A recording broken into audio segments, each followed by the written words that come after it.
3.5 doctest. We're going to look at how to make sure our documentation is accurate by running the examples as code. Similarly, how to make our code correct by checking it against the documentation. It's common to include examples of use in our docstrings, but if we're not careful, those examples can get left behind when the code changes, and wrong documentation is worse than no documentation. Fortunately, we have a tool that can check whether the documentation agrees with the code by running the examples from our documentation and seeing what happens. That tool is called doctest. To enable doctest to recognize our examples as things it can test, all we have to do is include the Python interactive shell prompt into our example. In the simplest and most common case, that just means putting a triple greater than symbol in front of each statement. For multi-line statements, we prefix each continuation line with a triple dot symbol. After each statement, we should write down the expected result of the statement, written in the same way the interactive shell would write it. In other words, if we copy and paste directly from the interactive shell, we've created an example that doctest can recognize. So, writing doctest is pretty straightforward. There's a decent chance of writing a doctest into our docstrings even if we didn't know the doctest tool existed.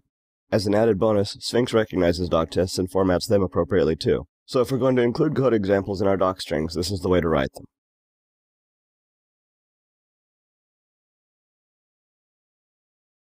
It's easy to have doctest run all of the examples in the docstrings of a source file and report back whether they worked.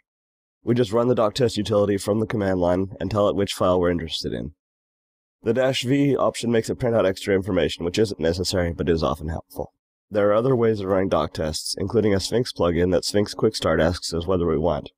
It's also possible to integrate doctests into a test suite in Python's standard unit test library, or to use an integrated test runner called nose to find and execute them. Running doctest direct will do for our purposes here, though.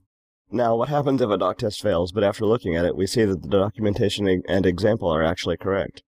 Well, that means that our code is incorrect. Believe it or not, this is a very good thing.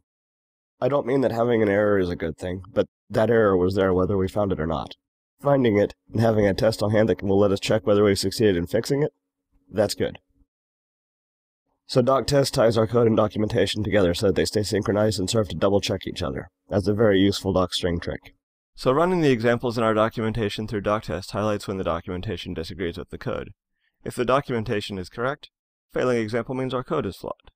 Similarly, if the code is correct, then the documentation needs to be updated. The doctest tool makes it easy to check all of our examples. That's it for the basic best practices section.